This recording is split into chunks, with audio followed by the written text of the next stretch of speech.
Hello everyone, I'm BC Begley, and these are your news headlines for November the 1st of 2022. The U.S. Treasury thwarted a hack by Russians. The United States Treasury Department last month repelled cyber attacks by a pro-Russian hacker group, preventing disruption and confirming the effectiveness of the department's stronger approach to financial system cybersecurity, a U.S. Treasury official said on Tuesday. Police say that the suspect in the Pelosi attack wanted to break the speaker's knees. The man accused of attacking House Speaker Nancy Pelosi's husband with a hammer told police he wanted to hold the Democratic leader hostage and, quote, break her kneecaps to show other members of Congress there were, quote, consequences to actions, authorities said on Monday. Brazilian protesters clog roads and airport as Bolsonaro stays silent. Protests by backers of Jair Bolsonaro, led by truck drivers, have spread across the country as the Brazilian president remains silent over his loss in Sunday's election, so far refusing to concede defeat to his foe Lula da Silva. Justice Roberts delays handover of Trump tax returns to House panel. Chief Justice John Roberts on Tuesday put a temporary hold on the handover of former President Donald Trump's tax returns to a congressional committee. Trump ally Barack traded access for UAE money, prosecutors say, as trial nears end.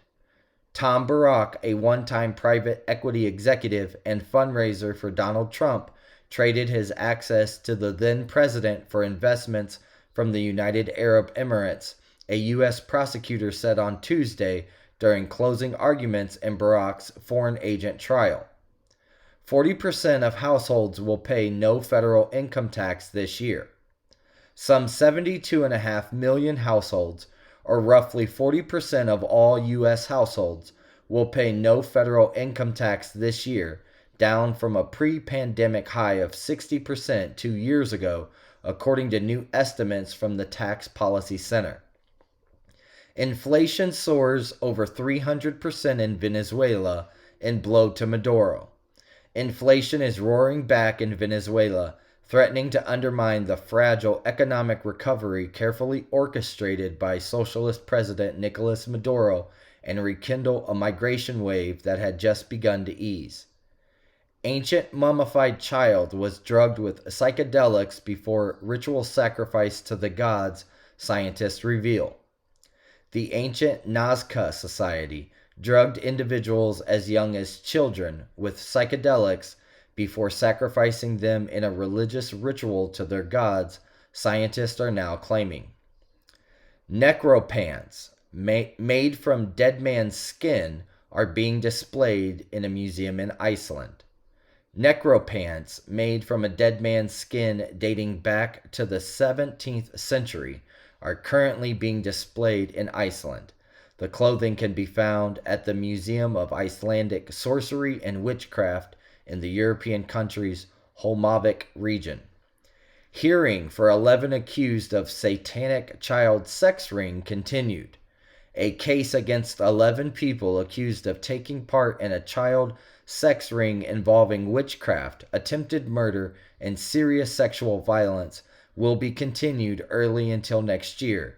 Judge Lord Beckett set an 8-week trial at the High Court in Glasgow for September of next year.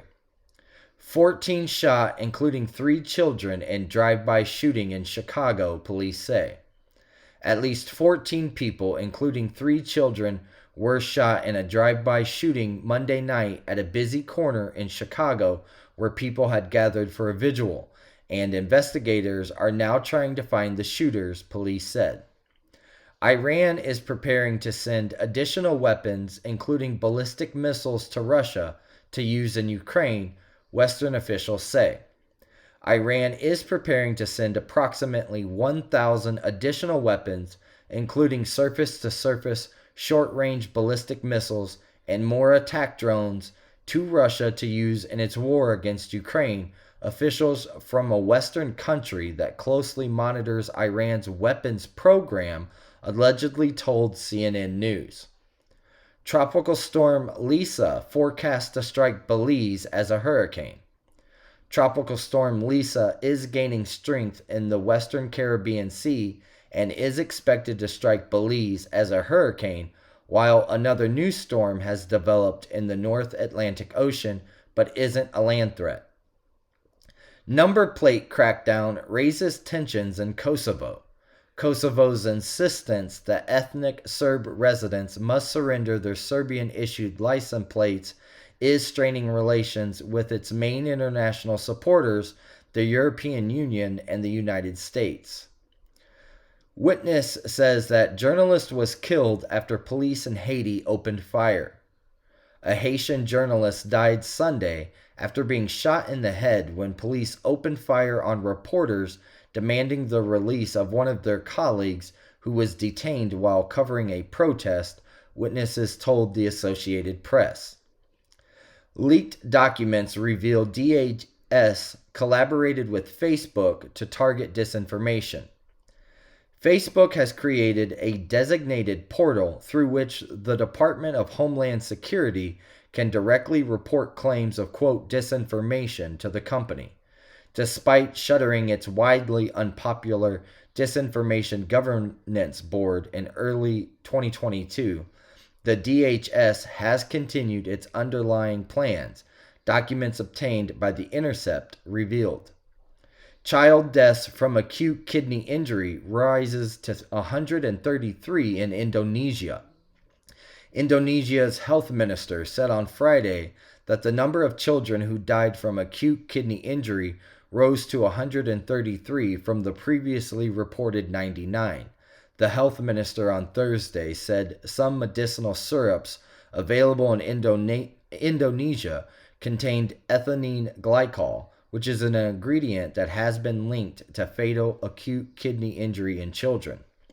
Former heavyweight boxer charged with trafficking 22 tons of cocaine worth $1 billion through U.S. ports.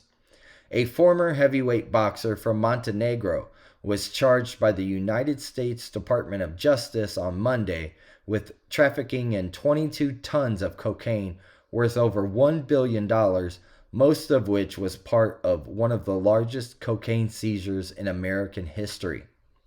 SpaceX's Falcon Heavy rocket, world's most powerful rocket, launches after 3-year hiatus. SpaceX's Falcon Heavy, a towering 3-pronged vehicle that is the most powerful operational rocket in the world, returned to the skies on Tuesday for the first time since mid-2019. Bitcoin and Ethereum press higher as momentum increases. Bitcoin's price was up about 0.3% over the past 24 hours, the latest surge in an upbeat week that saw the largest cryptocurrency by market capitalization climb about 8% in value. Ethereum's price recently increased 0.6% from Thursday, same time, and was up approximately 19% over the past week. The spike came amid new hopes that the U.S. Federal Reserve would be able to scale back its monetary hawkishness sometime early next year and a few mildly encouraging economic indicators.